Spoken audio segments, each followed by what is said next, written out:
Genial Analisa, nossa nova plataforma de recomendações com as melhores ações do mercado de capitais. Descomplicamos as análises de ações para você aprender como investir melhor o seu dinheiro. Comprar, vender ou manter? Essa é a resposta que você encontra na nossa plataforma. Existem mais de 400 empresas listadas na Bolsa de Valores. Tem as melhores ações na sua carteira, com as recomendações mais assertivas do mercado. Invista com qualidade. Genial Analisa. Fala aí, gente, boa noite, bem-vindos a mais um podcast Genial Analisa. Hoje, episódio super especial, nós vamos falar sobre as empresas do setor de geração de energia. E para isso, a gente tem aqui dois grandes convidados. Primeiro deles, vocês já conhecem, já estava aqui faz tempo, que é o Vitor Souza. Vitão, obrigado por estar aqui. Obrigado a vocês. E a primeira vez do Gabriel também, que é o nosso outro analista, que ajudou bastante o Vitão com as empresas de energia, certo? Olá, pessoal, é um prazer enorme estar aqui. Eu estive ajudando o Vitão, como o Bruno já mencionou. Isso aí. E agora espero dar minha contribuição, meus 2 centavos aqui, como o Vitão costuma dizer. Boa, boa. E aí, Vitão, se você quiser só contar um pouco de como que vai ser a apresentação antes de você começar, e depois já mete bala. Geralmente a gente começa pela apresentação da tese, né? Uhum. E de fato, a gente vai passar por isso, só que antes eu fiz um pequeno preâmbulo para explicar um pouco da sopa de letrinhas do setor. Boa. Eu acho que, como todo mundo já sabe, já apareceu no Fantástico, no Jornal Nacional, etc. Pronto, tá chovendo pouco, o que vai acontecer? Então, para a gente falar da mesma página, eu coloquei aqui alguns termos que eu acho que é importante as pessoas saberem. E apesar de terem nomes complexos, na realidade eles são muito mais simples do que as pessoas pensam. Tá aqui, ó. ONS, Operador Nacional do Sistema. No bom português, ele é o maestro do sistema. Ele é o que fala quais fontes vão ser despachadas, como se fosse um maestro, né? Toca o bandolim, toca não sei o que lá. ENA, o que é ENA? Energia Natural Fluente. Gente, ENA é chuva. Simples assim. MLT, média de longo termo. Está chovendo pouco, está chovendo muito. Como assim? Se eu falo o MLT está chovendo 120%, quer dizer que está chovendo 120% da média histórica. Uhum. Então, sempre que está acima de 100%, está chovendo muito. Sempre que está abaixo de 100%, está chovendo pouco. Então, quanto está o MLT? Ah, está em 70%. Quer dizer que está chovendo 70% da média histórica. PLD, preço da liquidação das diferenças, é o preço da energia à vista, do mercado à vista. Uhum. Simples assim. E esse EAR é a energia armazenável máxima, que te diz se a caixa d'água está cheia ou vazia, se o conjunto dos reservatórios eles estão cheios ou vazios. Tá? Boa. Só isso. Legal, só para o pessoal entender, deixa só o nosso diretor aqui, ele vai colocar para a gente conseguir espelhar a tela lá para o pessoal ao vivo, mas só para o pessoal entender, essas siglas, a gente precisa saber o que elas significam porque elas vão ter muito impacto quando você for explicar sobre as empresas, sobre o setor em geral, certo? Porque, o que acontece? Quando você vai fazer uma explicação que tem ali um certo rigor técnico, Uhum. eu sei que a gente tem que traduzir da melhor maneira possível, né? Tudo tem que ser muito simples, tudo tem que ser muito fácil, Uhum. mas o problema é que se simplificar demais também, eu começo a inventar a palavra e eu vou acabar, sei lá, me embananando ou falando uma coisa que não deve. Então, à medida que a gente usa as expressões corretas, mas explica o que é, eu acho que fica muito mais fácil. Uhum. ENA, chuva, cara. MLT, tá chovendo muito, tá chovendo pouco. Eu confesso que eu não sabia nenhum do significado de nenhuma delas e agora eu consegui entender o que significa. De fato. PLD, é o preço à vista, cara. É quando você tá pagando ali. Uhum. Então é simples, mas assim, ao invés de eu inventar o preço, uma expressão tirada da minha cabeça, eu prefiro explicar de uma maneira bem simples, que, pô, todo mundo fica na mesma página. E facilita a compreensão de todos, né? Pois é, esse é o objetivo. Porque imagina, a gente tem que simplificar, eu começo a inventar nome aqui. Pô, isso é uma zona, uma bagunça. Imagina se você começasse falando, pô, a ONS, não sei o que, a ENA, o MLT...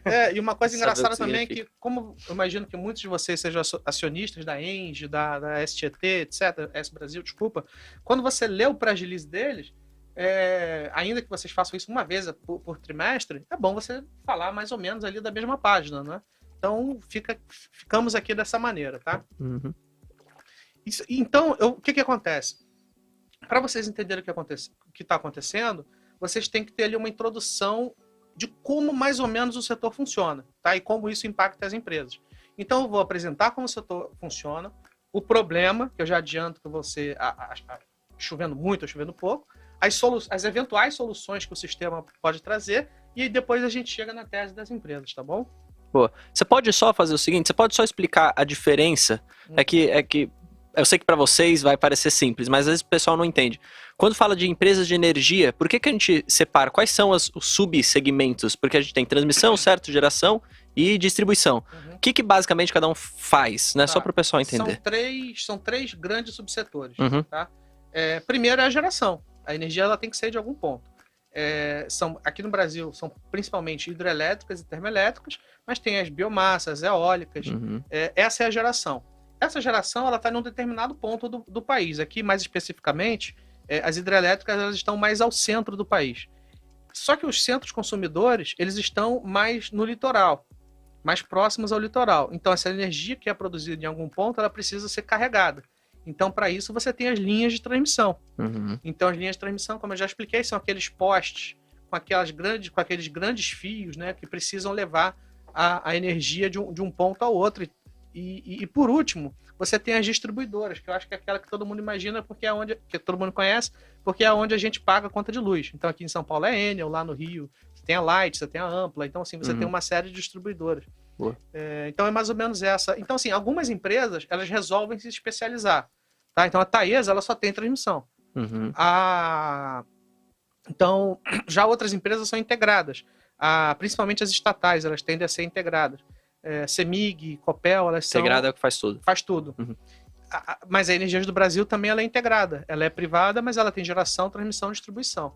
Legal. E você tem empresas que são majoritariamente uma coisa ou outra. Então, por exemplo, a Lupar, ela tem um pedacinho de geração. Ela pode ser considerada integrada? Sim, sem menor sombra de dúvida, mas no final do dia ela é mais uma transmissora do que qualquer outra coisa. A Equatorial, ela tem um monte de linha de transmissão também, mas ela é muito mais uma distribuidora do que qualquer outra coisa. Uhum. Então, assim, é uma decisão corporativa, tá? Pô. Algumas, como eu falei, a Taesa e a Transmissão Paulista é só transmissão, entendeu? Tem uma turma que é só geração, a AES Brasil é só geração. Enfim, a gente vai falar sobre isso aqui, mas a Engie, por exemplo, ela tem um pedacinho ali de transmissão, é bem pouco, mas é mais ou menos isso. Vai das oportunidades, né, que preço compra. Boa. Então, vamos falar da visão geral do setor.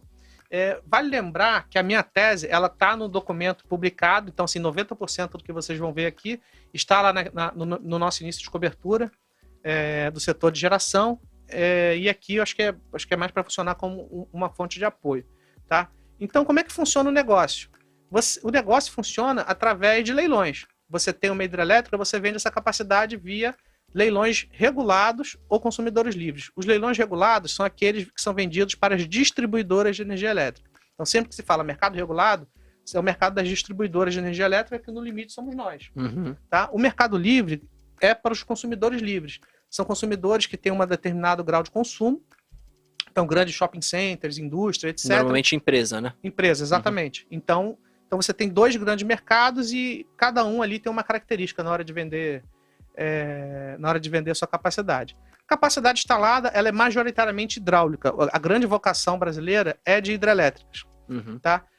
E quando se fala de crescimento, vai ser daqui por diante, assim, isso já tem alguns anos, ele vai ser majoritariamente eólico e solar. E por que isso acontece? Sim, nós temos uma vocação hidráulica, a gente já desenvolve hidrelétricas há décadas, mas você desenvolver uma hidrelétrica, então existem dois tipos de hidrelétricas, as hidrelétricas a fio d'água e as hidrelétricas com reservatório. As hidrelétricas a fio d'água são aquelas que geram o que passa. Se está passando água pelo rio, está gerando.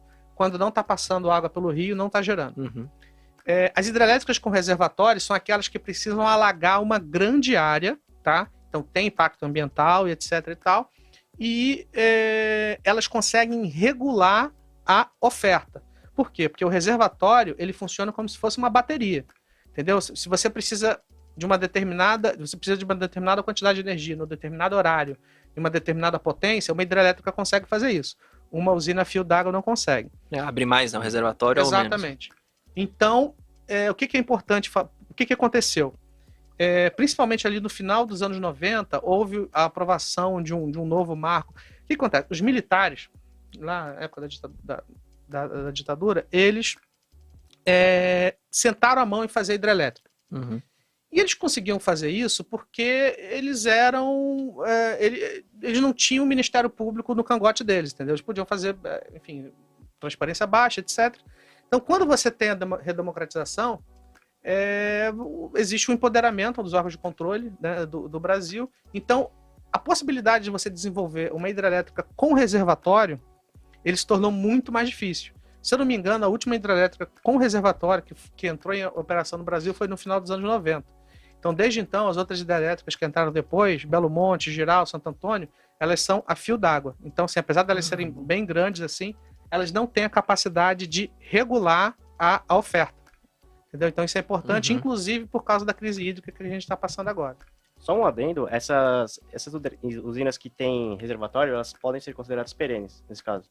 Enquanto que as que não têm, podem ser chamadas de intermitentes? Sim, exatamente. Intermitente é aquela você não... Enfim, gera mais dependendo da época do ano, depende da hora do dia. Mas então, calma, só para eu entender aqui, então. As usinas hidrelétricas de fio d'água, né, que chama. Então, quando elas têm pouca chuva, ela acaba sendo afetada, porque não vai passar água. Basicamente, Exatamente. não vai conseguir gerar energia. Exatamente. As que têm um reservatório, às vezes conseguem ter um pouco mais de água e gerar mais energia. Exatamente. E cobrir isso, basicamente. Mas o grande problema hoje é que mesmo essas com reservatório... Também estão sem chuva, então... legal, entendi. Aí, falando um pouco do potencial energético, o Brasil tem um grande potencial eólico. Uma coisa curiosa que aqui na linha do Nordeste, quem assistiu às aulas de geografia deve lembrar da linha do Equador. Ali na linha do Equador existe uma coisa chamada ventos alísios.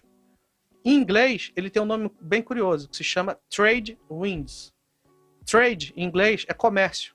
E por que se chama... Por que tem esse nome? É um vento forte, direcionado e com bastante volume e bastante força. Não turbilhonado. Então, é um vento que ao longo dos séculos, ele ajudou muito as caravelas na hora da comercialização. Então, para as fontes eólicas, é um vento de alta qualidade. Você consegue gerar bastante energia. Por isso que a maioria está lá, né? Exatamente. Então, tem um grande potencial eólico aqui no Nordeste do Brasil. Eu já tive o prazer de visitar o Ceará, então quem for cearense ali, você anda pela orla abarrotado de catavento. O maior potencial... Então, assim, aí quando você olha para o potencial hidroelétrico, o maior potencial está no norte do país. Só que o problema do norte do país é exatamente o bioma, né? Enfim, floresta amazônica, etc. Então, o desenvolvimento de novas fontes hidrelétricas lá é muito difícil. E a própria, como posso falar, a floresta ela tem uma influência muito forte ali na parte da geração ali. Então, existe um grande desafio relacionado ao licenciamento ambiental e também da população indígena, tá? Alguns projetos não foram adiante por causa... Não era Belo Monte que estava com esse problema? Também. Tem uma linha de transmissão que é da Alupar com a Eletronorte, que eu acho que iria finalmente conectar Roraima com o resto do Brasil. E isso não aconteceu por causa de questões relacionadas à questão indígena, né? Então, sim, a expansão ela deve seguir sendo em fontes renováveis, como eu expliquei agora há pouco, né? Então, falando aqui, existe também uma proposta de reforma da comercialização, onde aquelas fontes que são menos intermitentes, ou seja, aquelas fontes que conseguem trazer segurança para o sistema, elas, em teoria, teriam algum prêmio ali na hora de vender essa energia, mas isso é para um outro momento, não tem como caber aqui. Enfim, fica a minha promessa aí para algum dia escrever um relatório sobre isso. Então, como é que o setor de geração, como é que ele se dispõe? Existem 4 subsistemas, isso aqui, quem entrar no site da ONS vai ver. Você tem o subsistema Sul, Nordeste, Norte e o Sudeste Centro-Oeste. O Sudeste Centro-Oeste, ele representa 70% da capacidade brasileira. Então, quando se fala, os reservatórios estão ficando vazios, muito possivelmente, com 70% de certeza, a gente está falando do Sudeste, tá? Então, como comentei também, a gente tem uma vocação hidrelétrica, né? Nós temos rios, bacias, etc. E é importante aqui comentar o seguinte, o Brasil, ele é um país muito grande, né? Geograficamente falando. Então, à medida que ele tem o que acontece é o seguinte, o Brasil acaba tendo afluências de ENA, de chuva, diferentes ao longo do ano. Se o Brasil fosse um país pequenininho, muito possivelmente o Brasil todo ia chover da mesma maneira de uma forma só. Só que aqui é o contrário.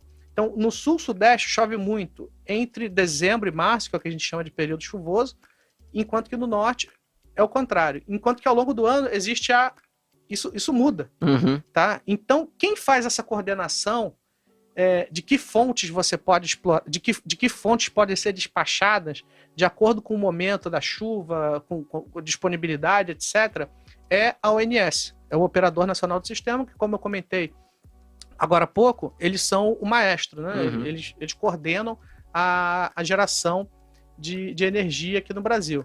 Então, eles têm essa questão da complementariedade, né? Então, assim, às vezes a biomassa está num período de colheita, então, é bom despachar biomassa. Eles que meio que mandam qual tipo de como você vai gerar isso? Exatamente. Ah, tá. Então é curioso, porque se você é dono de uma hidrelétrica, por incrível que pareça, você não é dono do seu despacho. Quem controla o seu reservatório é a ONS. Controla, que eu digo assim, ele acompanha, tem os técnicos. Eu entrei uma vez na sala de controle da Copel e é exatamente isso. Eles ficam os engenheiros ali acompanhando a sala de geração, os órgãos de controle, e sempre em contato com a ONS, né? Então, a ONS, ela administra os reservatórios do Brasil. Entendi. Isso é importante por quê? Porque todas as hidrelétricas do Brasil, exceto algumas da Eletrobras, mas isso também é assunto para outro vídeo, elas fazem parte de uma coisa chamada Mecanismo de Realocação de Energia. O Mecanismo de Realocação de Energia, ele diz respeito a exatamente isso. Porque, como existem níveis de chuva diferentes ao longo do ano, em algum momento vai ter uma geradora que não vai estar gerando em algum momento do ano. Então, uma outra geradora vai estar gerando no lugar dela. E, mais uma vez, quem faz essa coordenação é o MRE. E isso é importante para entender o GSF, que eu vou explicar já o que é. Boa. Mas só uma pergunta.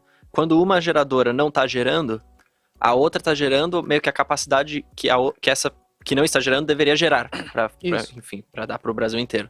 E aí como que fica essa geradora que não está gerando? Ela não tem receita mesmo ou ela divide com essa que pergunta. O que acontece é o seguinte. Uma hidrelétrica, quando vocês abrirem aí o pré-release de qualquer empresa hidrelétrica, você vai ver uma coisa chamada capacidade instalada e capacidade assegurada. A capacidade instalada, vamos dizer que é o copo cheio. A capacidade assegurada é uma determinada capacidade em megawatts que você consegue gerar ao longo do ano com alto grau de certeza. A ANEEL, etc., ela estuda aquela região e ela diz o seguinte, baseado na afluência de 85 anos, eu estou te dizendo que com 99% de certeza, essa hidrelétrica vai gerar essa capacidade aqui. Então, a capacidade assegurada é isso. Então, quando você vende, o mecanismo de realocação de energia ele serve exatamente para isso. Você tem uma determinada capacidade assegurada baseada na quantidade de energia que você vende ao longo, que você consegue gerar com certeza ao longo do ano, e você consegue comercializar essa capacidade assegurada. Então, ao longo do ano, mesmo você gerando menos pontualmente, esse momento que você não está gerando, porque, como eu falei, a capacidade assegurada ela é baseada numa geração ao longo do ano. Então, quando eventualmente a sua geradora, porque está chovendo pouco, vamos supor que a gente estivesse num ambiente normalizado.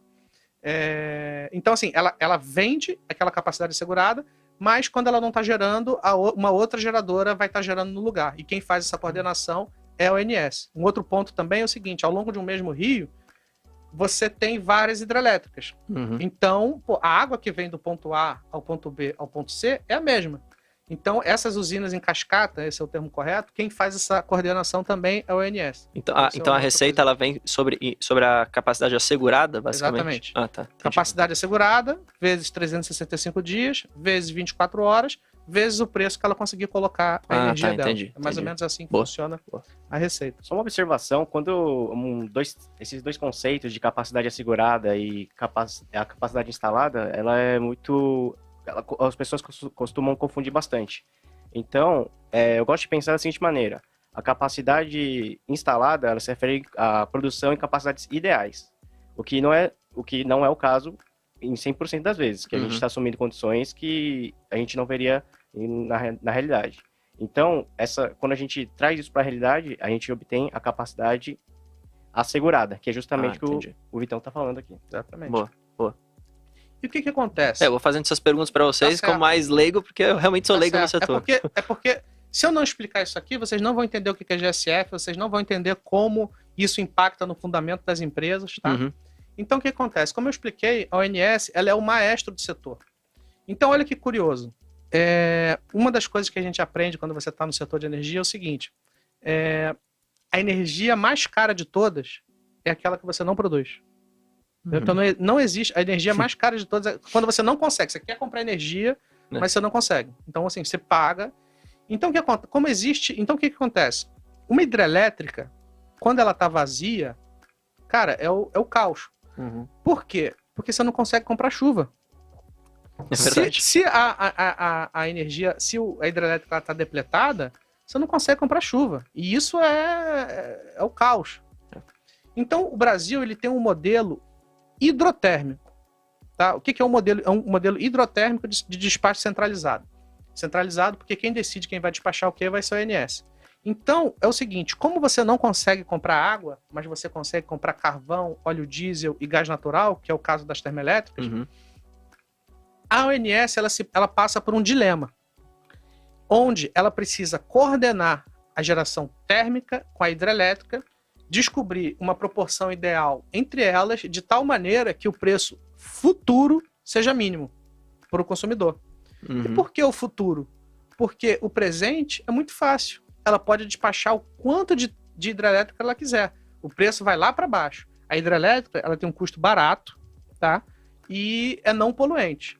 A termoelétrica ela tem um custo caro e é poluente. Ninguém quer despachar termoelétrica, desculpa. Mas se ela sentar muito a mão na hidrelétrica, as hidrelétricas elas vão ficar depletadas e mesmo no período chuvoso do ano seguinte, principalmente se ele não for razoável, como que é exatamente o que está acontecendo, a gente fica sem energia. Depletado significa o quê? Vazio.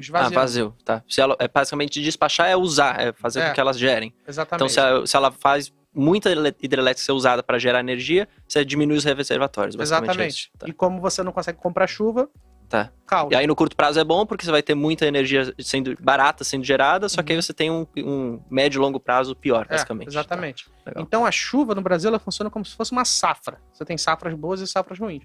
Então, qual é a decisão que a ONS toma? Ela pode preferir manter o nível dos reservatórios e acionar as hidrelétricas, que é o que está acontecendo agora. As hidrelétricas estão todas produzindo no talo. Se chover... As hidrelétricas ou as termoelétricas? As termoelétricas, desculpa. Então, se chover pouco, que é mais ou menos o que está acontecendo agora, a operação econômica foi positiva. Em compensação, se você despacha muito termoelétrica e chover muito, existe um desperdício de recursos, porque você está pagando caro por uma energia que São Pedro acabou ajudando, então você tem um desperdício de recursos, tá? E as hidrelétricas, já isso no passado, né? Se uma hidrelétrica está muito cheia, ela precisa jogar água fora pelo ladrão. Inclusive, quem já foi lá para Foz do Iguaçu, esse é um dos grandes momentos da usina de Itaipu, quando ela precisa escoar aquele excesso de água, fica um efeito super lindo. Então isso é um indicativo ruim, então. Foi mal utilizado. Ineficiência. Acontece, assim, é normal, assim, só não pode acontecer o tempo todo. Tá, entendi. E aqui é o contrário. Aqui é o contrário. Pô, vamos despachar mais hidrelétrica? Se chover bastante, se chover bastante, a operação econômica... Desculpa. Vamos minimizar os custos dos combustíveis, ou seja, vamos despachar pouca termoelétrica. Pouca termoelétrica. Então, aqui acontece o contrário, né? É o mesmo racional, só que o contrário. E a ONS ela precisa fazer essa coordenação, de tal maneira que as hidrelétricas não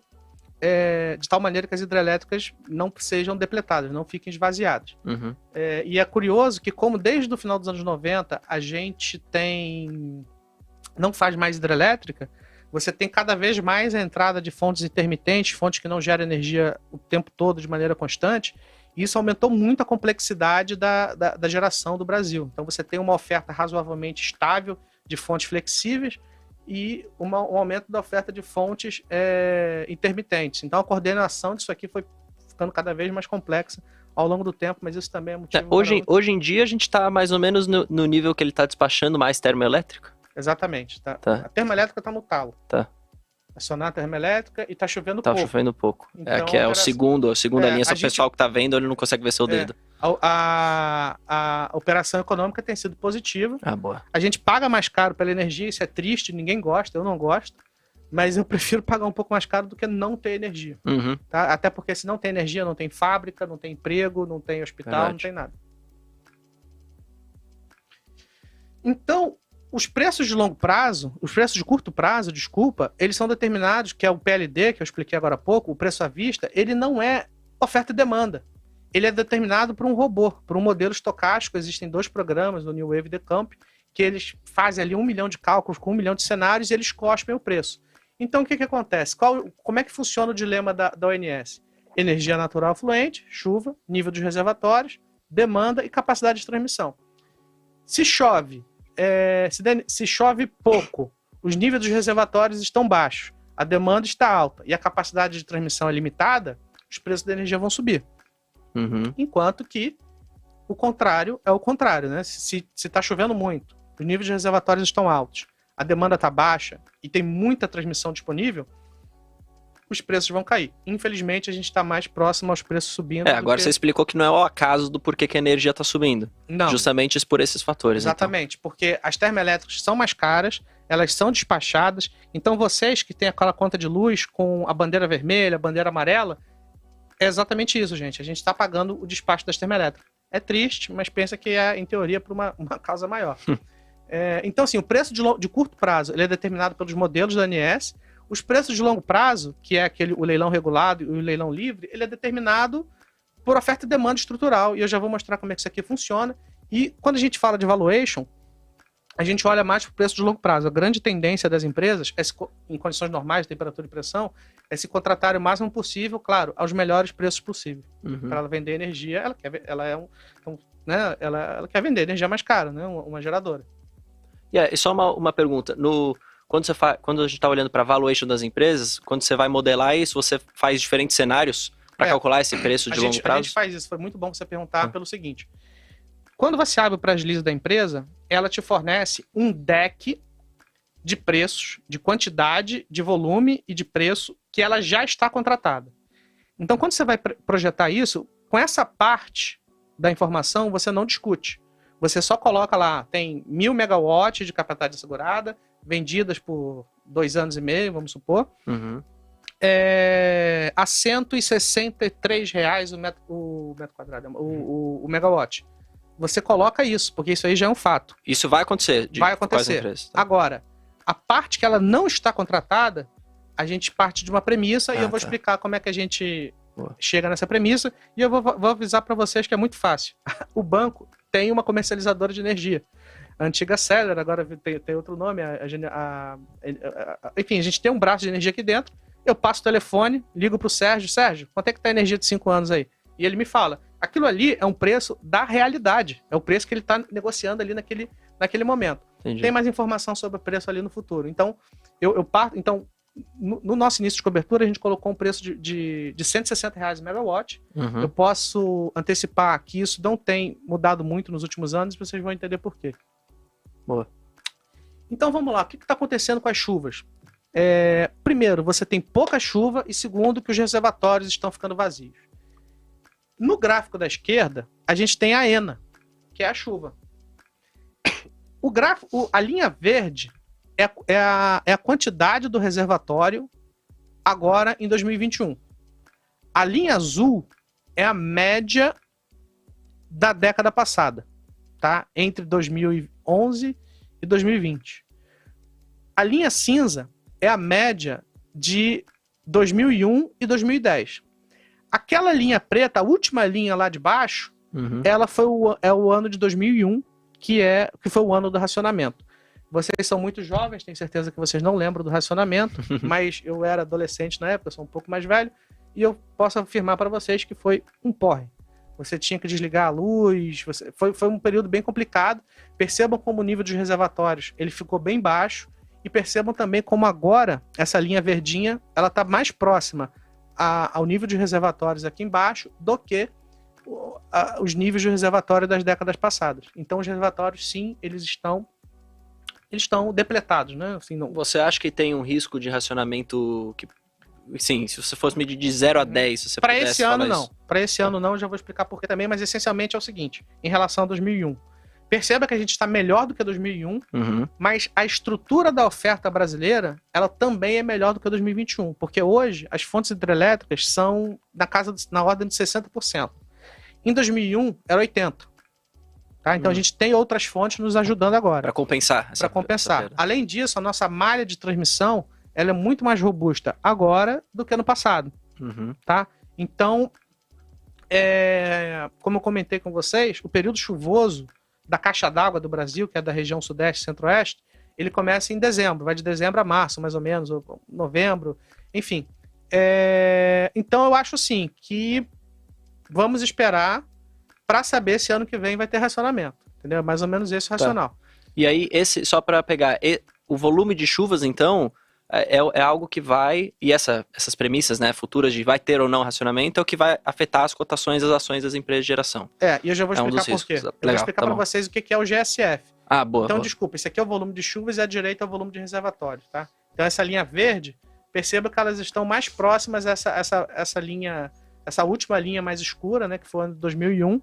Então, à esquerda são as chuvas, é a ENA, e à direita é o volume de reservatório. Perceba que não só está chovendo pouco, como os reservatórios estão bem depletados. Só uma observação, esses gráficos eles se referem à região sudeste e centro-oeste. No norte, a gente está tendo alguns casos históricos de máximo de reservatórios. Vale a pena ressaltar isso. Tá. Teve até inundação, apareceu no Fantástico. Né? Exatamente. Mas a gente olha para sudeste porque é onde sai a maioria. Representa 70%. Tá, geração, tá. Legal. Boa.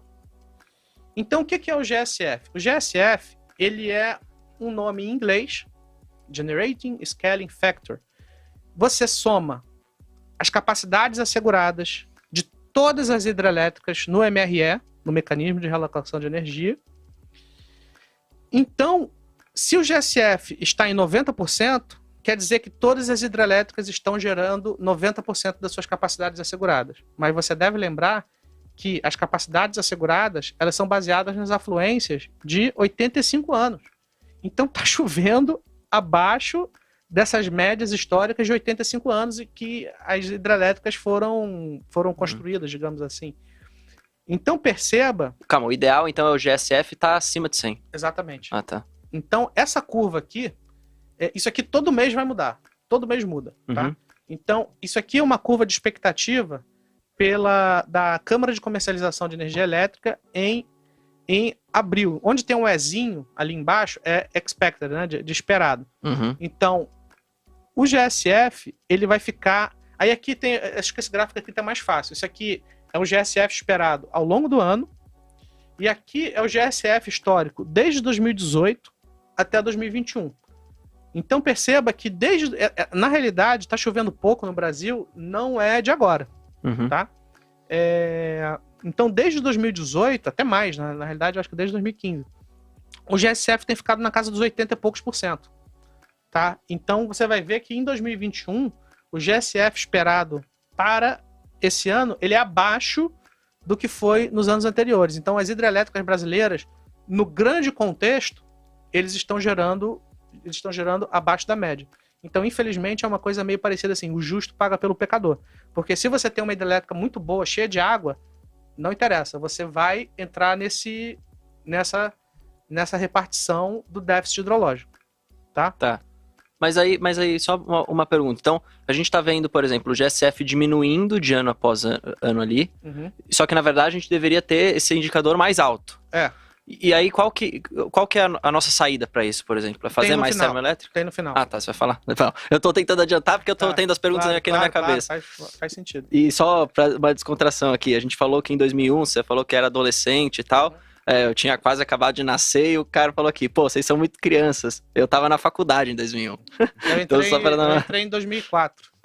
E aí o pessoal tá falando se... Uma outra pergunta aí é um pouco mais diferente disso, mas o Rafael perguntou assim, aqui tá faltando chuva, mas em compensação, a Alemanha, a China tendo inundação. Você acha que tem alguma relação com o que falta chuva, ela chover muito? Pode ser um problema climático que a gente pode ver, enfim, ao longo dos próximos anos? Isso pode afetar as empresas de É uma geração? provocação muito boa, que se é muito perguntada o tempo todo. Só que assim, eu prefiro deixar essa discussão com os meteorologistas, porque eu invariavelmente ia acabar falando alguma coisa absurda aqui e desrespeitando a profissão deles. Uhum. Então eu prefiro me ater até onde eu tenho controle aqui. Boa. Né? Porque aí algumas pessoas falam que é o fenômeno Laninha, que teve uma inversão de temperaturas, então as coisas estão meio malucas. Outros falam que é desmatamento. Então, assim, eu prefiro ser isentão.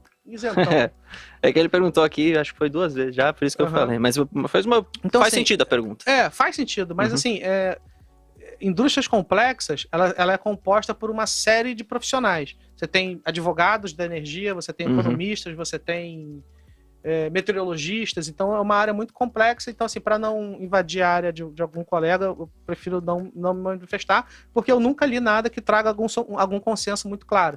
Tá. Mas existe... O que você vai ler nos press releases das empresas, que em teoria são muito mais informados que eu, existe um fenômeno Laninha, que teve uma inversão térmica, que, enfim, choveu muito num ponto, choveu pouco no outro, enfim, as coisas estão meio esquisitas. Né? E aqui só uma outra pergunta. A gente comentou que no Sudeste, então, a gente está tendo poucas chuvas, né? Os reservatórios estão caindo, só que em compensação no Norte está chovendo muito e tá cheio.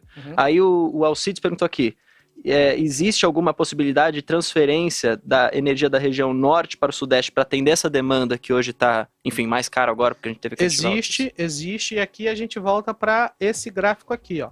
Existe uma malha de linha de transmissão, que faz esse transporte. Só que mesmo a malha, ela tem ali um determinado limite, né? Ele passa uma determinada capacidade de carga. Eu imagino que a ONS ela disponibiliza isso, mas eu imagino que esteja bem no talo, porque a última vez que eu entrei no site da ONS, a usina de Tucuruí, que é inclusive uma das maiores do mundo, cara, só a usina de Tucuruí é do tamanho da Engie. Uma usina. 8 mil e tanto, assim, quase no tamanho da Engie. Então, basicamente, não dá mais para você trazer essa energia de lá. Então, assim, essa coordenação... Então, o que a ONS está fazendo hoje, com certeza? É usar bastante essa capacidade para poupar os reservatórios do Sul e Sudeste. Mas mesmo fazendo essa jogada, as coisas estão complicadas, né? Entendi. Boa, tá respondido, Alcides. E quem tiver pergunta pode fazer, que eu vou mandando aqui pro Vitão e pro Gabriel responder. Então, percebo que existe o GSF, que ele é determinado através de um percentual, de acordo com o que eles geram abaixo das capacidades asseguradas, mas vamos ver como é que isso impacta ali, ó, no dinheiro, as empresas de geração. Impacta dessa maneira aqui. Eu peguei um exemplo, vamos supor um GSF de 80, em uma usina com uma capacidade assegurada de 1.000 megawatts. 1 menos GSF, 20%, né? 1 menos 80%, 20%. Vezes a capacidade assegurada, 200. Vezes o preço spot, que é o PLD. Então, se o preço spot... PLD é o preço à vista, né? É o preço à vista. Então, vai ser... Então, qual é a exposição física? 200 megawatts médio. 200 megawatts, 200 vezes 24, vezes 365 dias... Isso eu estou sempre falando de uma perspectiva de um ano inteiro. Quer dizer que você vai ter que comprar 1.752.000 megawatts à vista por R$250, supondo que esteja R$250. Você vai gastar 438 milhões de reais comprando energia tá. Então à vista. Então é por isso que por isso que tem que olhar muito o GSF, porque pode ficar mais caro para você comprar ou mais barato, basicamente. Então sempre que o GSF está... E as empresas, né, comprarem, claro. Sempre que o GSF está baixo, quer dizer que está chovendo pouco, muito possivelmente o spot vai estar lá em cima. O limite entendi. é 530, alguma coisa de megawatt. O GSF é curioso. Ele é, na realidade, uma proteção. Por quê? Se o GSF, como é que ele funciona na prática ali? Supondo que eu estivesse dentro de uma hidrelétrica. Um GSF de 80 quer dizer que, na média, o mecanismo de realocação de energia, as hidrelétricas estão gerando 20% a menos. Então, elas são obrigadas a passar por uma coisa chamada rebaixamento.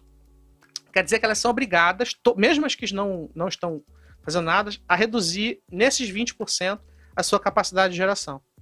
E quando elas fazem isso, quando ela reduz os 20%, Por que existe essa exposição financeira? Porque ela precisa honrar o contrato desses 20% que ela está contratada. Entendeu? Então é daí, então ela vai pegar esses 20%, ela vai vender a energia dela ao preço que ela combinou lá atrás, mas ao mesmo tempo ela vai ter que comprar no mercado à vista devido a esse rebaixamento, exatamente porque ela precisa comprar esse contrato. Então é assim, o impacto ali no bolso das empresas de geração é calculado mais ou menos assim. Tá. Existe uma coisa chamada hedge hidrológico. Hedge é proteção. Em inglês, fazer uma tradução, é proteção. Então, as usinas já tem bastante tempo, as empresas de energia, a ENGIE, a AES Brasil, etc., eles têm deixado uma gordura de aproximadamente 15%, de 15% a 20% dos seus portfólios sem nenhum contrato. Sem nenhum contrato. Então, se ela tem deixado essa proteção de 20%, vamos colocar 20% para facilitar a nossa vida. Ela não tem contrato nenhum para honrar. Se acontece o GSF, ela não precisa comprar à vista. Ela não precisa comprar no mercado à vista. Ela só precisa comprar no mercado à vista para honrar um contrato, entendi. caso ela esteja contratada. Então as empresas, elas têm deixado uma gordura nos seus balanços, descontratado, para se proteger do GSF que já vem assolando o setor aí há alguns anos. Então é assim que o GSF funciona. Você falou alguma coisa, Gabriel? Não, só quanto mais a empresa ela conseguir evitar comprar no spot, que é o preço do PLD ali, por sua vista, mais ela consegue economizar, assim, nesse sentido. Exatamente. Isso aqui são números tirados da minha cabeça, tá, gente? Mas é só para mostrar para vocês como é que funciona ali na prática. Então o GSF é uma maneira que as empresas de geração, infelizmente, estão perdendo dinheiro há um bom tempo, tá? Então, é ruim. Então, veja que eu expliquei toda a história para explicar para vocês o que é GSF. Se eu chego aqui falando GSF, não ia dar para entender nada. Eu confesso, não ia ter entendido nada. É uma sopa de letrinha, mas assim, é assim que o setor funciona, né? Então... Tem uma pergunta interessante. O Alcides, de novo, ele perguntou assim: os níveis dos reservatórios, eles vêm caindo ano após ano, e especialmente agora nesses momentos de crise hídrica. E esse momento pode levar as operadoras a esquecerem as hidrelétricas e buscarem outras fontes de energia, como, enfim, para tentar investir nesses projetos? Se é que isso existe, se é que tem como fazer isso. Quem decide, quem é dono, digamos assim, do inventário brasileiro de rios, de cachoeiras, etc., é o governo federal. Então, para você desenvolver um projeto de geração, você precisa passar por um leilão da ANEEL. E é um leilão parecido com o de transmissão. Então, assim, eles falam, vamos leiloar a usina do Gabriel, sei lá, a usina da Genial, em um determinado rio que tem uma determinada capacidade. Aí existe o leilão e quem oferecer o menor preço leva o projeto.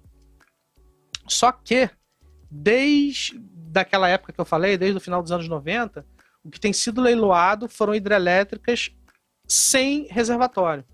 Tá. Entendeu? Então, assim, as últimas grandes hidrelétricas brasileiras que foram postas de pé foi Belo Monte, Giral, Santo Antônio e... Giral, Santo Antônio, acho que é isso, né? Só essa aí. Tá. Boa. Então, foram hidrelétricas bem grandes, todas a fio d'água. Enfim, eu não gostei de alguns projetos, mas enfim. Entendi. Então, assim, a própria ANEEL, ela não tem oferecido hidrelétricas com reservatório. E se vocês entrarem no plano decenal de energia elétrica, eles mostram que o objetivo é expandir eólica mesmo, eólica e solar. Que apesar de aumentar a complexidade da organização da produção de energia elétrica no Brasil, é socialmente correto. O Brasil tem diferenciais competitivos por causa daquele trade wind lá, por causa dos ventos alísios, como eu comentei um pouco agora há pouco. Então, as eólicas brasileiras são muito boas em termos de fator de capacidade. Então, vai ser eólico mesmo. Tem a Ômega Energia, que eu não tenho cobertura, mas ela é 100% eólica. Acho que tem alguma coisa de PCH, mas enfim. E essas outras fontes alternativas, elas ajudam a reduzir também a exposição ao GSF. Como exatamente. Já mencionou. Então, essas outras fontes, elas não têm GSF. Só hidrelétrica. Boa. Então basicamente, o que a gente pode ver, talvez, é que as empresas que hoje só tem, em grande maioria, as hidrelétricas, elas podem passar a investir nesses novos projetos de energia. Ou não? Já tem feito. Já tem feito. Algumas já nasceram, assim, no caso da Ômega, mas as demais, sim, estão investindo em energia eólica. Boa. Respondido, Alcides. Se tiver mais pergunta, pode mandar. Inclusive, quem que tiver também pode ir mandando mais pergunta, que eu vou fazendo. Se eu, por acaso, não fiz uma pergunta ainda, é porque não tá calhado com o tema aqui, mas no final eu faço pra gente retomar tudo. Então, eu já vou começar falando o seguinte. Quem viu o meu início de cobertura viu que a CESP é o meu top pick. E a CESP, ela tá passando por uma espécie de tempestade perfeita.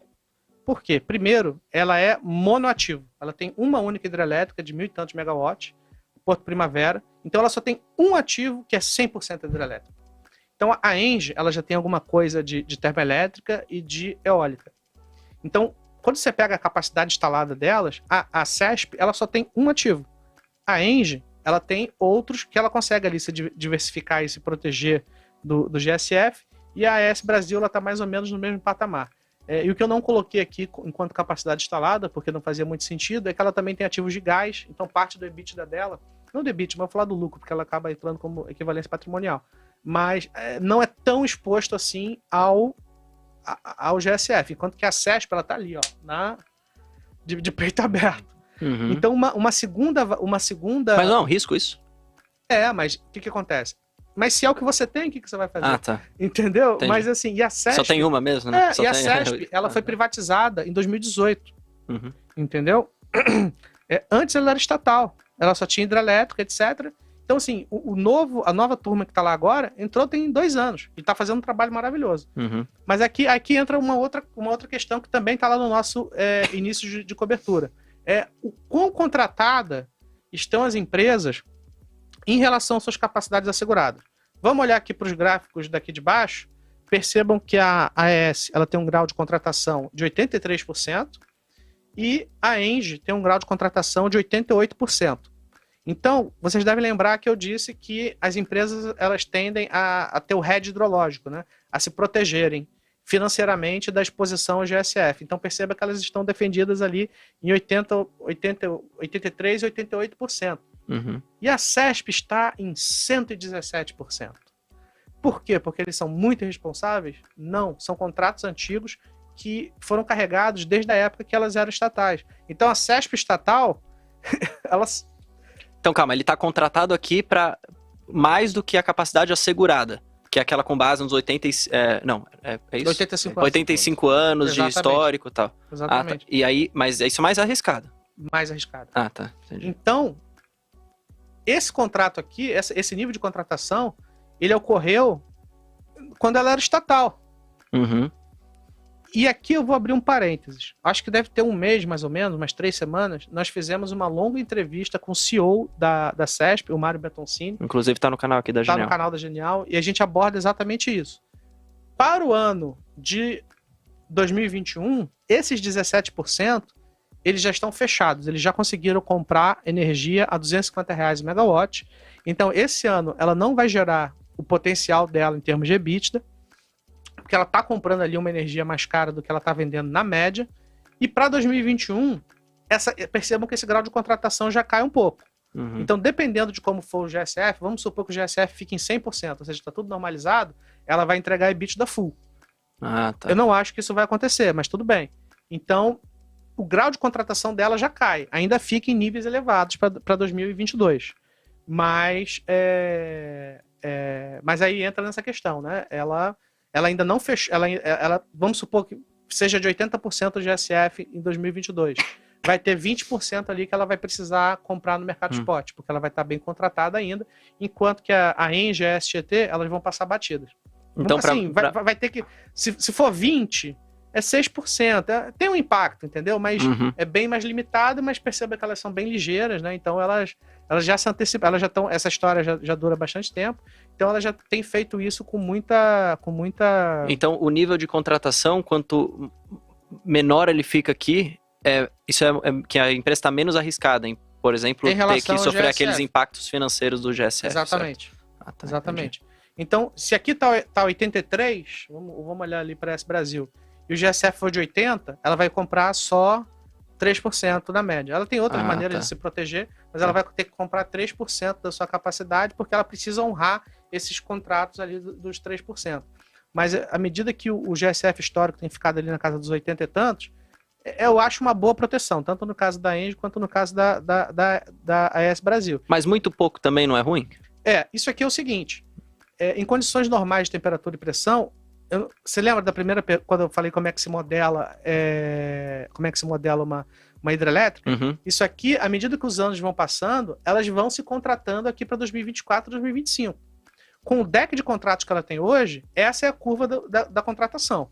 Ah, tá. À medida que os anos vão passando, não faz o menor sentido uma hidrelétrica ficar, sei lá, em 50% e vender 50% no spot. Entendi. Porque da mesma maneira que o spot está alto hoje, ele pode cair para R$30 e, pô, que loucura. Entendeu? Então, assim, em condições normais de temperatura e pressão, supondo que o GSF não existisse, o déficit hidrológico não existisse, estava todo mundo contratado em 100% e acabou. Felicidade. Ah, tá. Entendeu? Entendi. Esse déficit hidrológico, ele é um apêndice, ele é um risco. Percebam que, ou seja, durante 85 anos, né, excluindo 2001, o mercado funcionou razoavelmente bem. Entendeu? Então, a gente está passando por esses problemas aí, que se são pontuais ou não, eu já disse aqui antes, não sei dizer. Não é meteorologista. Então, para esse ano, a CESP, ela vai sofrer um forte impacto aí do GSF, como você pode ver pelo nível de contratação, né? Exatamente. E aí, o que sobra é o que ele tem que comprar no spot que tá caro. É isso. Tá. Exatamente. Exato. Aí, como eu comentei agora há pouco também, nós tivemos uma live com o CEO da empresa, e eles falaram que para esse ano eles já estão fechados. Essa gordura de 117, eles conseguiram... Porque quando você vai comprar um contrato de energia, você pode comprar no spot, ou você pode comprar um contrato de 6 meses, 1 ano, entendeu? Uma determinada quantidade ali. Então, assim, eles fizeram um contrato de curto prazo ao preço médio de 250... Claro, eles compraram de várias pessoas, mas que na média ficou em R$250. Tá? Então, esses 17%... eles já estão fechados, o balanço energético deles já estão fechados esse ano. Então, quando vocês derem uma olhada nas minhas estimativas, que eu publico lá no site, você vai ver que ela tem um EBITDA um pouco menor do que quando eu olho para frente. Entendi. Tá? Boa. Então, esses 17 já estão fechados. Para o ano que vem, a gente vai ter que ver como é que vai ser. Eles falam que eles ainda não estão fechados, então existe ali um certo risco, mas muito menor do que 117. Então, perceba que existiu uma certa tempestade perfeita ali para a CESP. Ela só é hidrelétrica e ela está muito contratada. O Alcides perguntou, tem um nível de segurança ideal em relação ao GSF de, por exemplo, 85%, 83%? Eu não vou dizer categoricamente ideal, mas as empresas têm usado entre 15% e 20%, que é mais ou menos o que a gente vê na Engie e na AES Brasil. Como eles já estão um pouco mais cascudos, geralmente as empresas ficam entre 15% e 20%. Tá. E aqui é o seguinte, aqui tem duas coisas, né? Como eu comentei com vocês, existe um deck de preço que já é dado, de acordo com os contratos que já existem, e à medida que esses contratos vão acabando, como eu mostrei aqui nesse último gráfico, as empresas vão se descontratando, elas precisam de novos contratos. Então a gente faz uma premissa. Na nossa premissa, a gente usa sempre o contrato de longo prazo, que ou seja, é o contrato de 4, 5 anos, que estava em R$160. Esses R$160, ele tende a mudar muito pouco. Esse contrato, os preços o preço de curto prazo é influenciado por chuva e decisão do ONS, e demanda ali, etc. Então ele varia, cara, de R$30 por megawatt para R$500 por megawatt no espaço de semanas, facilmente. É um negócio meio bizarro, mas é assim que funciona. Os preços de longo prazo, eles são determinados por oferta e demanda em um quesito mais estrutural. Então, o que acontece? Você tem... então, assim, isso aqui é o balanço energético brasileiro estrutural. Essas curvas que estão ascendentes é a demanda. Então, aqui vocês têm 3 cenários de demanda. A demanda base, a superior e a inferior. Essa linha azul é a oferta. Então percebam que nos três cenários, principalmente na demanda base e na superior, quando o Brasil só ficaria desequilibrado em termos de oferta e demanda a partir de 2025. Então o que eu quero dizer com isso? É que muito possivelmente, como ainda faltam 4 anos até 2025, muito possivelmente não existe upside para esse preço de R$160. Ele muito possivelmente vai ficar mais ou menos nesse nível. Se nós não estivéssemos passando por um período chuvoso, muito possivelmente a energia teria ficado até mais barata. Por quê? Porque existe uma sobra estrutural no nosso balanço energético. Tá? Então, esse preço de R$160 por megawatt, ele varia geralmente R$5 para cima, R$5 para baixo. Não existe grandes diferenças. Enquanto que se você quiser um contrato de 6 meses, ali, se você pegar, ele é muito afetado pela realidade do momento, do que diz respeito ao PLD. Então, o PLD, ele está muito alto. Eu não vi quanto está essa semana, mas ele tende a ficar ali a 200, 300, 400 reais. Então, se você ligar, cara, me dá uma energia aí por 6 meses, o cara vai te cobrar muito porque o custo de oportunidade dele de se vender à vista está muito elevado. Então, o PLD ele acaba poluindo a realidade dos preços de mercado no curto prazo. Tá? Mas uma empresa como a Engie, ela remunera seu trabalho, seu capital, utilizando algo entre o que seria o contrato de 3, 4 anos. Né? Então, assim, ela pega mais ou menos esse nível de preço. Então, eu fiz esse gráfico aqui para mostrar que não faz muito sentido usar R$200 por megawatt. Já não faz sentido, por quê? Porque o balanço estrutural de oferta e demanda brasileira, ele está com folga até 2025. E isso aqui são projeções que você fez de preço? Não, eu liguei para a Genial, comercializadora de energia. É um dado. Isso aqui é um fato. É um fato. Muda toda semana, só para deixar claro de novo. Mas eu sei, assim, o que muda pouco aqui são essas colunas de 3, 4, 5 anos. Tá. Sem a menor sombra de dúvida. Agora, isso aqui é uma bagunça. Assim, essa primeira coluna... O curto prazo. Então você pode ter energia de R$60, etc. Mas no longo prazo, ele oscila pouco. Tá? Então, R$160 é um preço que eu me sinto muito confortável em colocar nos meus modelos. O Rafael Cardoso ele está com uma pergunta em relação àquele nível de contratação da CESP. Ele falou assim, traduzindo para o preço dos ativos, a gente pode afirmar que a CESP ainda não está refletindo o risco da realidade do GSF? Eu já acho o contrário. Eu acho que ela está refletindo muito. Por quê? Aí a gente entra nas nossas recomendações. Mas quem leu o meu início de cobertura vai ver que o que acontece. A história maior da CESP é o seguinte, ela era estatal, foi privatizada em 2018. Cara, o trabalho que os caras estão fazendo lá é maravilhoso. Em termos de custo, estão ajeitando tudo. Só que um contrato, você não pode quebrar um contrato, você tem que oferecer ele. E sabe o que eu quero chamar a atenção? Se você olhar o preço da CESP 3, no pior momento do Corona Crash, ela chegou a R$ 23,20. Hoje ela está R$ 24,00. Tá. Entendeu? Então eu acho que precisou acontecer uma das maiores crises do capitalismo para jogar o preço a R$ 24,00 da ação e ela está nesse preço. Por algo, assim, e por que eu tenho buy para a CESP? Inclusive está mais uma vez no documento, eu não estou dando spoiler nenhum. Cara, normalizou a chuva, daqui a 6 meses, vai voltar tudo, porque a CESP é um case bom, é um case gerador de caixa, tá? Para 2021 eles já estão protegidos, então eu acho CESP um case muito bom, existe risco, mas o preço, para mim, já super reflete toda essa dor de cabeça que está acontecendo agora no setor. Então, eu acho assim, ela tem ali uns 6 meses de frio na barriga, relacionado a déficit hídrico, mas, cara, eu acho assim, uma oportunidade para a vida, assim, a CESP a esse preço. Boa. E vale mencionar que esses levels de contratação dela é uma herança que veio da época quando ela era estatal. Então a situação não vai se manter para os próximos. Exatamente. Próximos então anos. Ali, se tudo der errado, em 2023, ela já tem o mesmo nível de proteção que as outras duas, né? Claro, 2023 já fica muito longe, né? Entendi. Mas tendo uma normalização ali para o ano que vem, cara, entendeu? Então a CESP, eu acho que ela apanhou muito.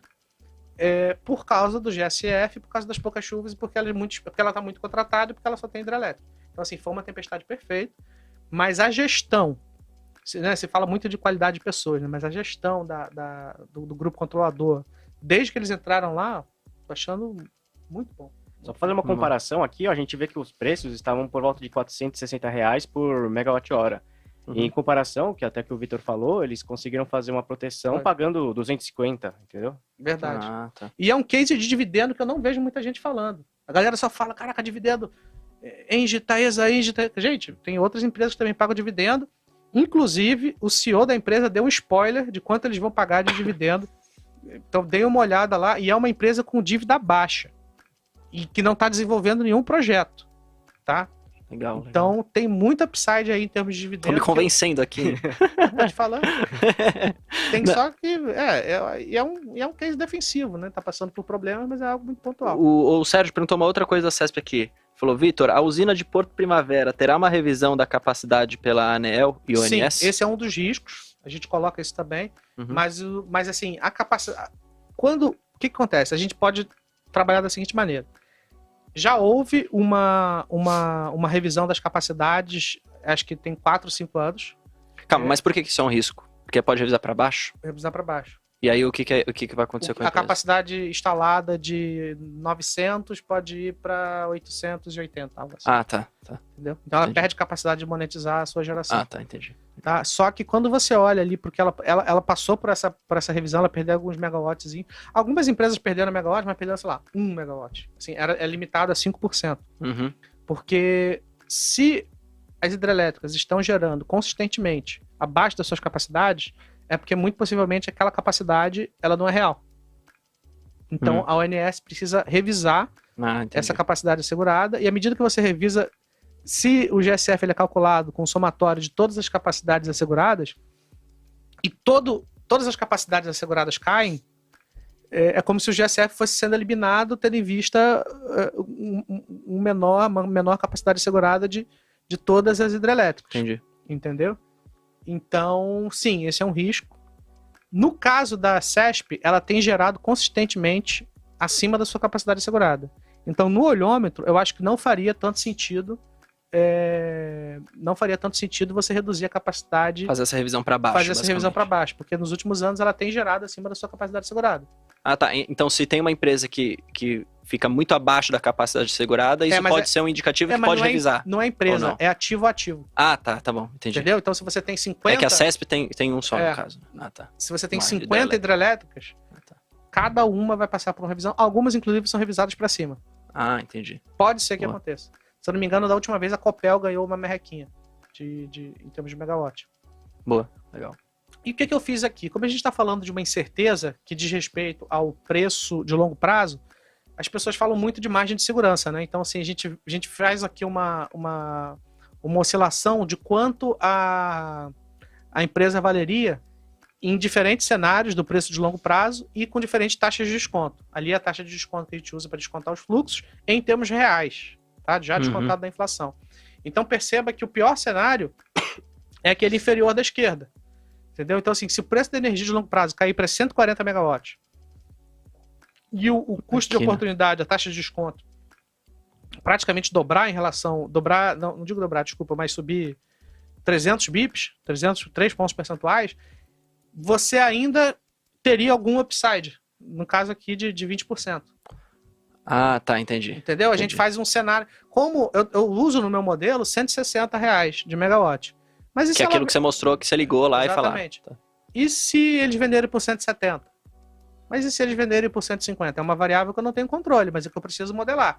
Então, como existe uma incerteza em relação às Isso aqui é o preço da empresa no longo prazo. Tá. Isso aqui é meu preço alvo, é o seu preço alvo, R$34. Foi só entender. E à medida que eu faço diferente... Mas aqui eu só estou oscilando essas duas variáveis. Tá. Não estou oscilando custo, não estou oscilando custo financeiro, não estou oscilando mais nada. Só essas duas variáveis.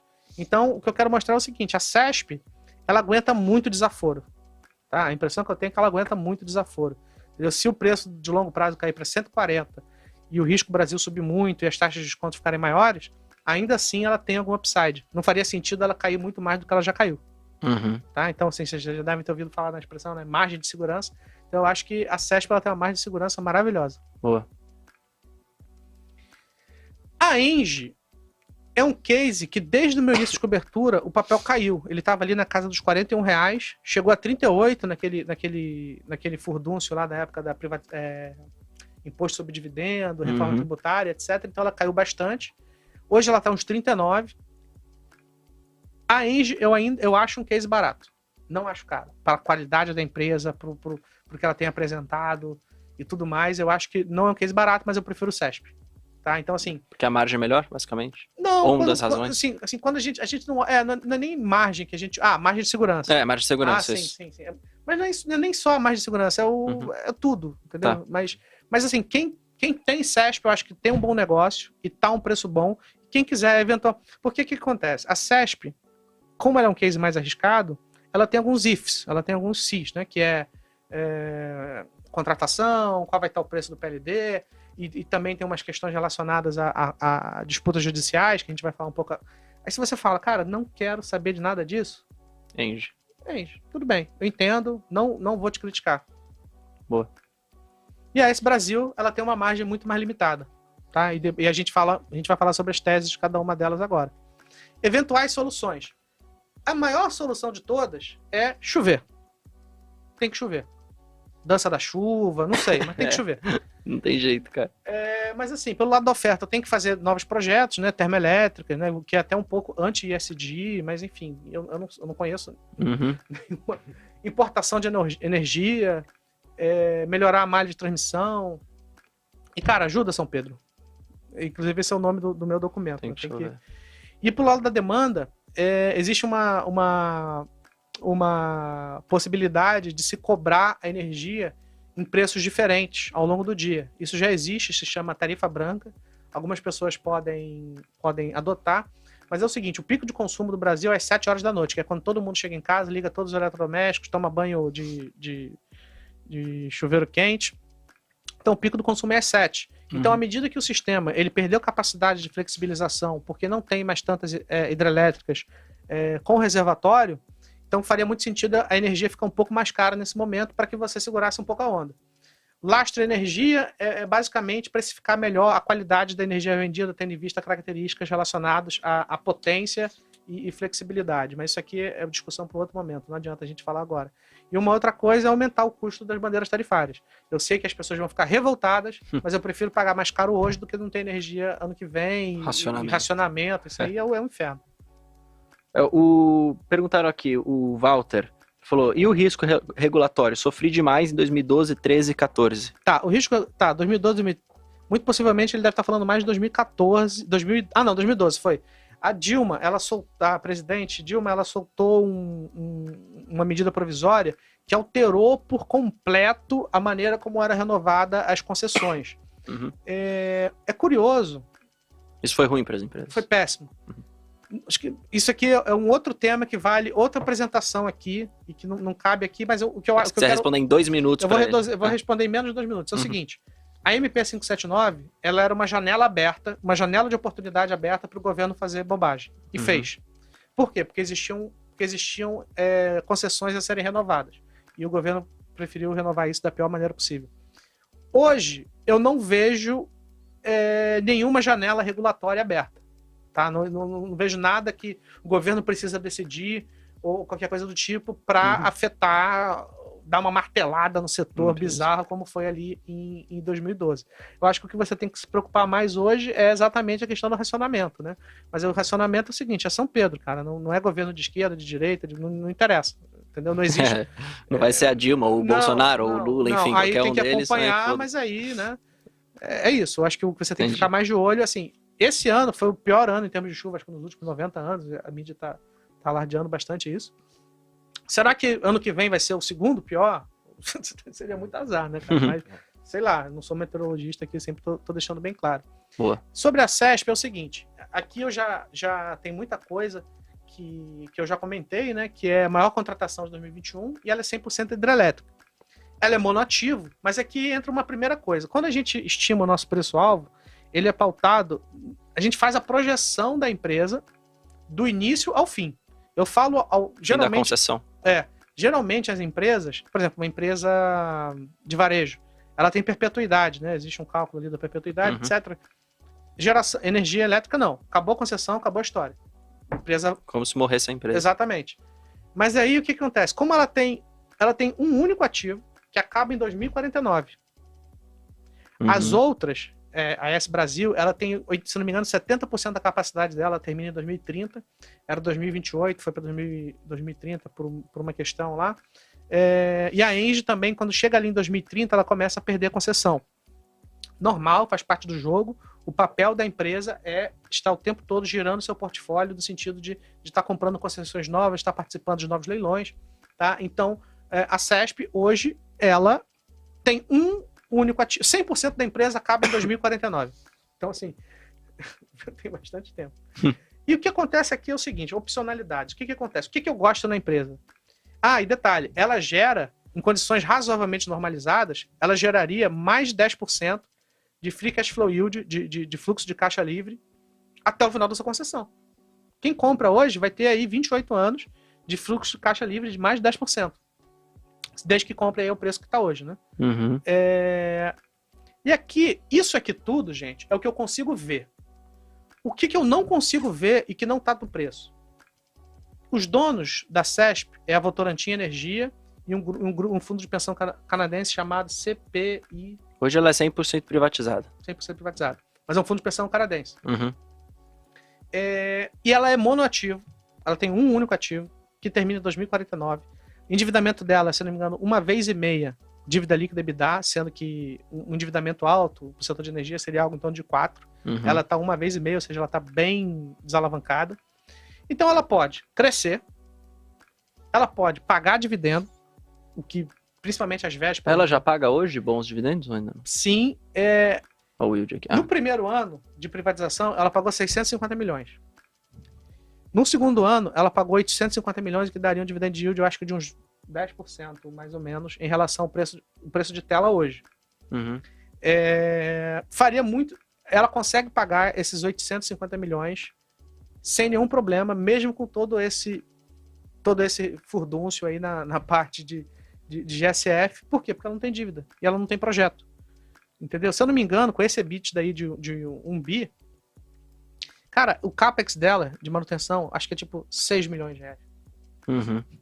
Sei, não tem nada. Não. Entendeu? Então, e por último, ela mesmo. poderia se fundir com a Votorantim Energia, que é uma operação bem grande que o grupo Votorantim tem. Então, assim, ela tem 3 opcionalidades e eu julgo as 3 opcionalidades ótimas. Todas são geradoras de valor para a empresa. Porque eu também acho que não faz sentido você ter uma operação de um ativo sem dívida. Então, alguma coisa vai ser feita, eu não sei o quê, mas as 3 coisas que eu vejo coisas boas, tá? Tá uma tira implícita de 12%, em comparação aí com as NTNs dando 4,5%. E aqui ela também tem um problema. Reembolso da usina de Três Irmãos é o seguinte. Na época da MP 579, que foi essa de 2012, os ativos que foram renovados, a parte não depreciada, as empresas poderiam receber como indenização. Uhum. Então ela tem para receber 1,7 bi de indenização sem discussão em relação a preços de 2012, como indenização do governo federal, e esse preço ainda seria reajustado pelo menos a Selic. Tá? Então a gente está falando aí de mais de 3 bi. Pô, ela vale 8 bi agora. Então a gente está falando de mais de 3 bi que ela pode receber desse reembolso. Esse reembolso, ele já aconteceu com as transmissoras já estão recebendo. É uma coisa chamada RBSE. Se vocês entrarem ali no pré-release da transmissão paulista, tá bem claro lá o RBSE, eles mostram lá o fluxo certinho. Falta agora com as geradoras, que em algum momento vai ser pago. Tá? Só uma observação aqui. Para vocês de casa, ele citou aqui o TIR implícita de 12,1%. O TIR nada mais é que a taxa interna de retorno, que reflete a taxa de desconto que a empresa tem sobre os fluxos de caixa de forma a ter o valor de mercado dela. Ou seja, ela é uma métrica que a gente utiliza para ter uma noção de retorno. Exatamente. E aqui a gente faz uma comparação com o NTN, que são as notas de Tesouro Nacional, e normalmente a gente usa o tipo B, que ele é uma renda fixa pós-fixada ao Tesouro Direto e tem juros semestrais. Exatamente. E seria, geralmente, quando se pega... Foi bom o Gabriel lembrar, porque sempre que se vai avaliar uma empresa de infraestrutura, geralmente usam a NTNB. Então, assim, qual é a TIR versus a NTNB? Claro que existe... Então, por exemplo, um dos problemas do múltiplo é que ele te traz uma realidade de curto prazo. Então, vamos supor que você olha um múltiplo de, sei lá, 3 vezes a EBITDA. Pô, mas e se a concessão acabar em 2024? Entendi. Esse múltiplo vai a 0, cara. Ele some. Entendeu? Então você tem que calcular a TIR, porque ela te diz a remuneração do início ao fim. E a TIR você faz para todas as empresas de energia, não só para geração, né? Transmissão você também olha a TIR e compara com a NTNB, né? Também. Por quê? Porque a geração, transmissão e distribuição, nenhuma eu uso perpetuidade, todas eu levo até o último ano. E acabou, é tudo concessão. Acabou o ano, puf, acabou a empresa. Legal. E aqui... Desculpa interromper, Vitão. Só uma coisa, é que eu vejo no múltiplo que você usa do preço sobre lucro, ele parece um número relativamente alto, quando eu olho para as outras empresas. Realmente, a empresa está cara ou é alguma coisa específica dela? Excelente pergunta. E também o ROI, o retorno sobre patrimônio, é de 3%. Por que isso? Vamos lá. Ela também trouxe... A gente só está falando coisas boas da privatização. O que ela trouxe da privatização? Ela trouxe as contingências da empresa. A gente chama de off-balance. São aquelas disputas judiciais que envolvem N valores, que não está reconhecido dentro do balanço da empresa, não está completamente reconhecido dentro do balanço da empresa, mas que são disputas judiciais de N motivos. E isso é bem grande, se eu não me engano, é mais de 10 bi de real. E o que acontece? Esse valor, ele corre juros. Esses juros, ele entra dentro do resultado financeiro da empresa. Tá? Só que esse resultado financeiro, esses juros, ele é não caixa. Ou seja, a empresa não está realmente pagando por esses juros. Então, ele acaba reduzindo de maneira artificial, entre aspas, o lucro da empresa. Então, o lucro... Então, é por isso que a gente acaba olhando mais para a geração de caixa do que para o lucro. Então, perceba que ali no preço, ainda bem que o Gabriel me lembrou, perceba que ali no preço-lucro existe um asteriscozinho que eu coloco, exclui financeiro de contingências, porque é para tentar despoluir esse resultado, e a mesma coisa na rentabilidade. Então, assim, uma rentabilidade de 3% ela é muito ruim. Mas por quê? Porque ela tem um lucro amassado por causa dessas contingências. E falando sobre as contingências, o que acontece? De onde é que eles tiraram esse valor absurdo para estarem ali disputando, etc. Quando você olha a descrição do off-balance, ele é uma disputa com pescadores da região e com oleiros. Oleiros é a turma que faz tijolo, barro, enfim. E são disputas que se arrastam há décadas, porque eles alegam que eles tiveram suas atividades prejudicadas no momento do desenvolvimento de algumas das hidrelétricas. Então, assim, são casos que se arrastam há décadas. E que, assim, a empresa traz bons pontos. Eu sugiro também que vocês deem uma olhada da entrevista, da conversa com o CEO da empresa. E, assim, os valores são absurdos. Será que era todo mundo pescador mesmo? Sabe, tem uma série de coisas ali que, assim, ou vai se chegar num acordo, a empresa, mesmo com juros correndo a altos valores, a empresa tem reduzindo trimestre após trimestre, em termos reais, esse contencioso. Então, assim, eles também estão fazendo um bom trabalho nessa parte aí dos contenciosos. Boa. A recomendação, só para se falar ali, é de compra. Compra para a CESP. Tá bem aqui em cima, pessoal, para se vocês não estiverem conseguindo enxergar. Recomendação de compra, CESP 6, preço-alvo de R$34. Certo? E esse retorno esperado, eu considero upside com o dividendo. Boa, legal falar. Tá? Então, assim, Ótimo. Se vocês fizerem, o preço vai dar um upside, acho que de 30 e poucos, mais o dividendo é o retorno esperado, tá? E o preço dela hoje está por volta de 24. 24. O Rafael Alencar tava falando assim, parece uma boa empresa, mas será que no curto prazo pode chegar a bater 20? Parece uma faca caindo, CESP 3. Olha só, boa pergunta. Eu não sou analista gráfico, mas eu sei o seguinte, depois de 6 circuit breakers, ela chegou a R$23, 23,20. Tá. 6 circuit breakers colocaram a empresa em 23,20. E hoje está 24. É o preço Corona Crash. É o preço Corona Crash. Então, assim, e aí, eu acho assim, que tem que acontecer muita coisa para ela ir abaixo de R$23. O Luiz Cláudio Magalhães, que inclusive sempre faz umas perguntas legais, estava no outro podcast, falou assim, esses passivos off-balance que você falou, que vem com a privatização, eu posso considerar como intangíveis, trazendo um grande prejuízo no futuro? Não. Assim, é uma disputa judicial. Intangível, ele é literalmente um ativo intangível que entra dentro do balanço da empresa. Por exemplo, software, marca, ou ágio de aquisição, são coisas que entram dentro do balanço da empresa e isso é chamado de intangível. O off-balance que ele está se referindo é uma disputa judicial que, assim, se você for a pessoa mais conservadora do universo, você pega todos os bilhões e joga dentro do preço da empresa e a empresa vai valer, sei lá, R$15 ou menos, não sei. Mas, mas assim, eles têm feito um trabalho muito bom, já reverteram uma série de disputas, tá? E eu acho que o negócio tá caminhando bem. Tá caminhando bem. E outra coisa, assim, quando eu não sou advogado, mas sempre que eu olho, assim, disputa judicial, geralmente quando é relacionado a imposto, é algo cabeludo. Assim, você não pagou ICMS, você não pagou aí, cara, é complicado. Mas, assim, isso aqui são disputas cíveis. Com um mérito razoável ali. Pô, peraí, você é pescador, você tá me cobrando 10 bi, cara?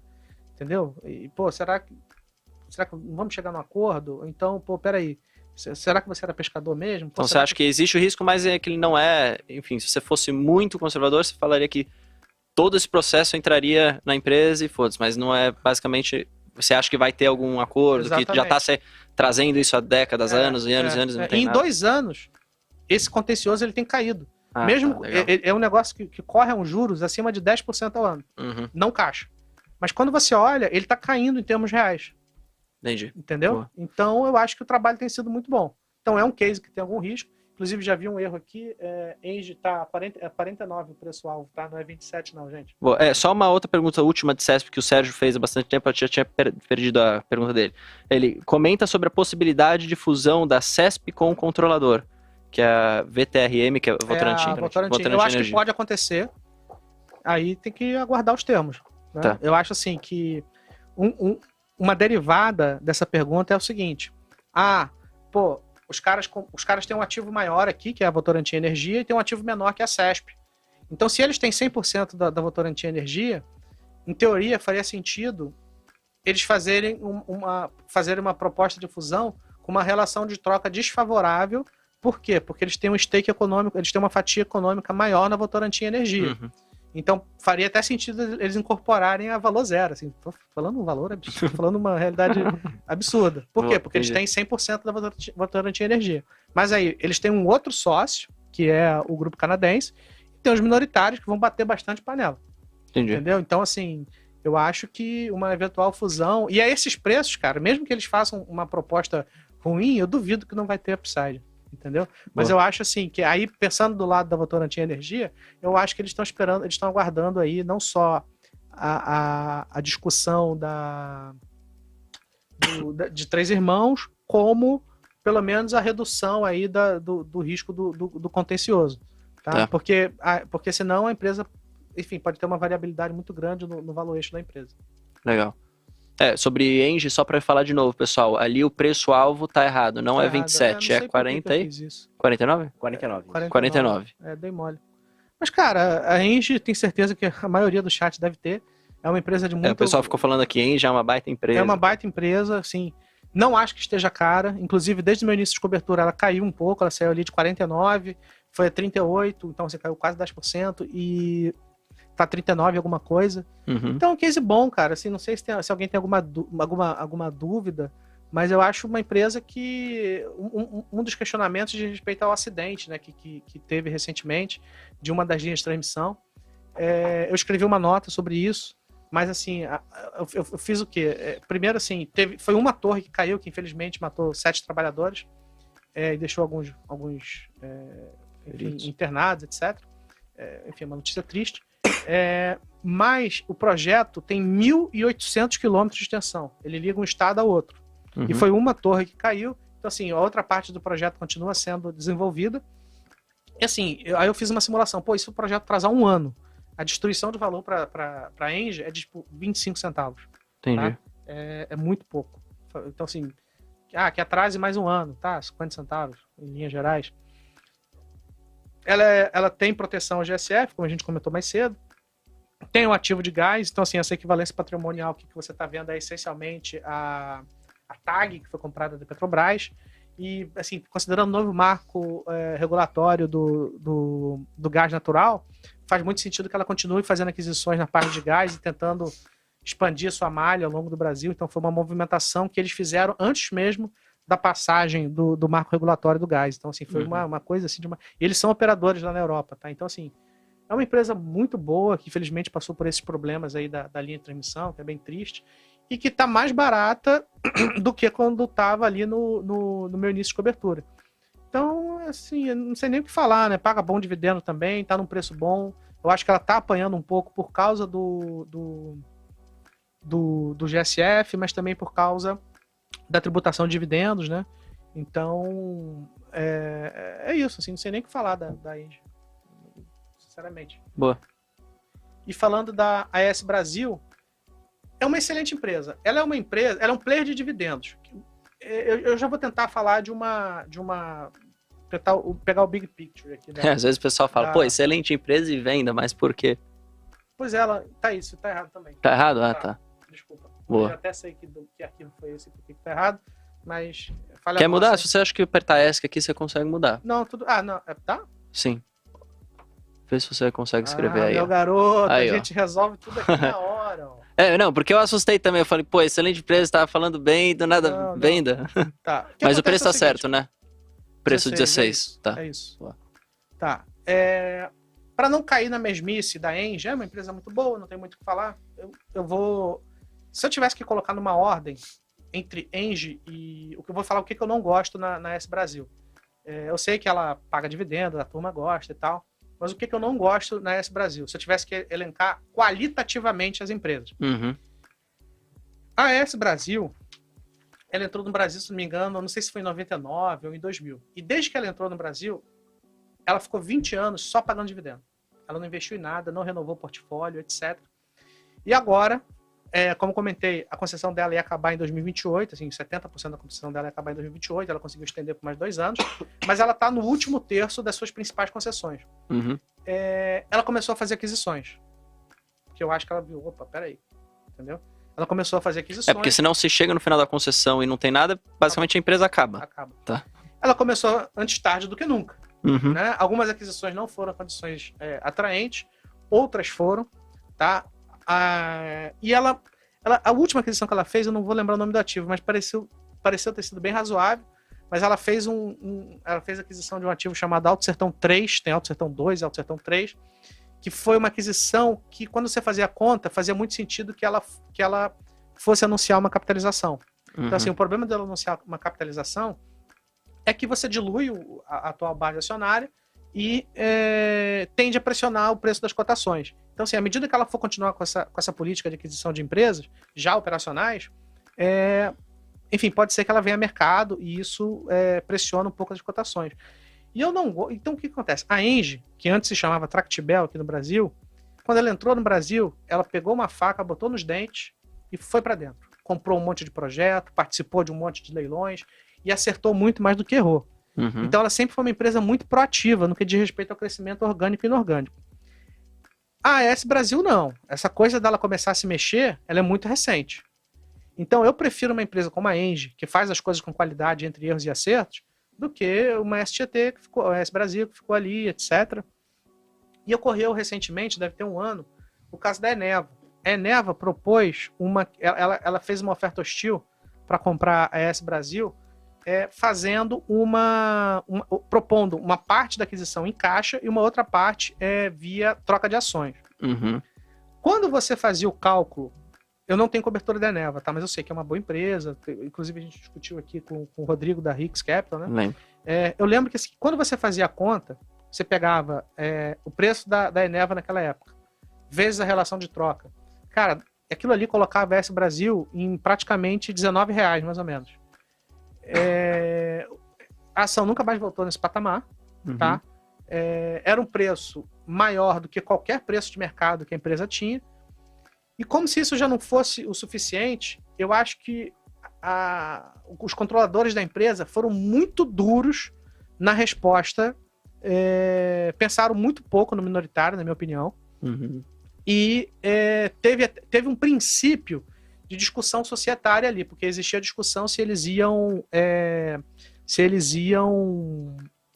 ter direito a voto ou não para aceitar a proposta feita pela Eneva.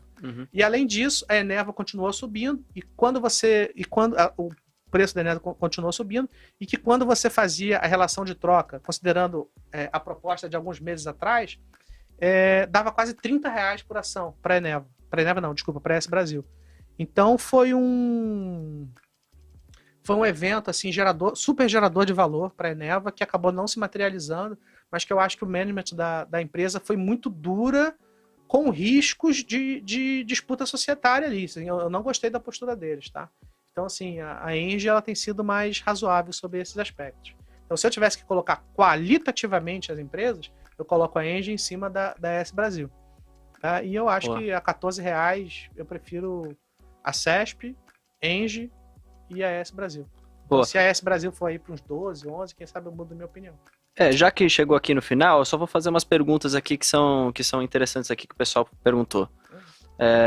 Inclusive, acho que até caiu nossa tela lá, mas acho que nem precisa colocar mais, porque já acabou, né, também. Você já falou sobre todas as empresas. Mas, o Luiz, ele falou assim, e aí o Flávio até falou, Luiz, eu penso o contrário, vamos ver o que o Vitão pensa. Posso entender que a AES não seria interessante para o longo prazo, daqui a 10 anos, dado que ali, acho que ele tá falando porque a concessão acabaria em 2028? Você acha que tem alguma relação assim, ou você acha que a empresa tá se movendo? Ela tá se movendo, mas ela está fazendo aquisições brownfield, que são ativos já operacionais. Ela está tentando renovar a sua operação. Mas o que você tem que entender é o seguinte: do jeito que as coisas estão hoje, então não tem problema você comprar algo que vai acabar em 2030, desde que você pague o preço correto, porque, em teoria, a TIR captura essa duração da concessão. Então, pode ser que a TIR esteja, vamos supor, em 15%. Claro, o preço teria que estar mais baixo. Aí não tem problema a concessão acabar em 2030, desde que você pague o preço correto. Tá? Então, fazendo ali as minhas estimativas, eu acho que existe uma geração de valor maior. Assim, a gente calcula, não tem como adivinhar quais ativos eles vão comprar, que preço, em que condições. Então, a gente estima o que existe hoje. Então, saiba que ali em 2030, do jeito que as coisas estão hoje, a empresa perde bastante receita, bastante EBITDA, bastante tudo. Boa. Já a CESP é só em 2049, tá, gente? Só pra lembrar. Você vai estar bem mais velho do que hoje. Não, boa, fechado. É isso, não tem mais pergunta. Mas, inclusive, a gente até passou aqui do tempo, foi 1h30 de podcast. Caramba. Mas foi bom, enfim, foi uma aula aqui. Eu até fiz aquelas perguntas mais básicas, acho que pra vocês ali no começo, porque eu também queria entender e o pessoal acho que também é legal pro pessoal entendendo essa dinâmica. E é bem legal de você entender a dinâmica, o que significa ONS, por exemplo, ENA, que eu não sabia o que era. Então isso foi legal. Então, bom, o pessoal tá mandando aqui parabéns. Valeu, Vitão, valeu, Gabriel, pela participação, foi bem legal. E vamos marcar o próximo podcast pra gente falar também das empresas de saneamento e também Você tem cobertura de distribuidora? Integradas, né? Integradas, isso. Que são que fazem tudo, né, basicamente. A gente vai fazer um podcast sobre isso também, certo? Vai quando sair o início de cobertura. Quando sair, mas vai sair. Vai, se Deus então, fechado. Boa, beleza, pessoal. Então, só queria lembrar também, toda segunda e quinta a gente tem o podcast aqui no canal da Genial, 7 horas da noite. Então, já se inscreve aqui, ativa o sininho, que a gente vai sempre ter episódios legais para te ensinar sobre setores, para trazer convidados externos, para falar sobre cases importantes ou algumas notícias também relevantes daquele momento. Não perca, que vai ser bem legal.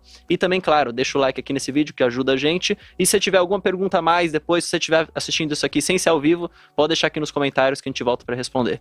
Beleza? Valeu, um forte abraço, falou! Genial Analisa, nossa nova plataforma de recomendações com as melhores ações do mercado de capitais. Descomplicamos as análises de ações para você aprender como investir melhor o seu dinheiro. Comprar, vender ou manter? Essa é a resposta que você encontra na nossa plataforma. Existem mais de 400 empresas listadas na Bolsa de Valores. Tem as melhores ações na sua carteira, com as recomendações mais assertivas do mercado. Invista com qualidade. Genial Analisa.